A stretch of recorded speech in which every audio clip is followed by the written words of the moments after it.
So some of the policies that were implemented after 9/11 that I feel were good and bad involve the Patriot Act and the Aviation and Transportation Security Act.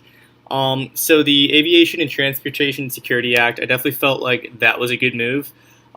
It basically created TSA, the people that operate in the airports, and this just implemented new procedures that included more strict guidelines on passenger and luggage screening, which was a big issue during 9/11. And only ticketed passengers could go through security. And there was just a bigger, spectrum of machinery and procedures that were introduced at this time. And it allowed us to find things like weapons and bombs and other destructive items.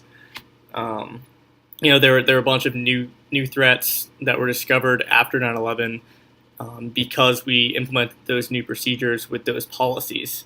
And during that time, they started banning things like liquids, shaving creams, all the things that you used to be able to bring on an airport, you could no longer do, or they were limited to how much you could bring. Um, Another thing that I felt went kind of both ways was the Patriot Act. I think that it was great what they did. Um, the Patriot Act, what it did was it just kind of amended some of the laws that were limiting law enforcement officials from investigating certain crimes that could be labeled as terrorism. And the Patriot Act now allowed that. It said, if a crime might be related to terrorism in any way, you can be put under investigation.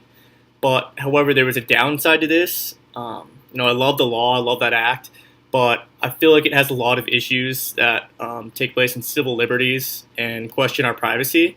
It definitely gave off that Big Brother is watching ideal, and it just makes people question how private our lives really are, aside from government interference.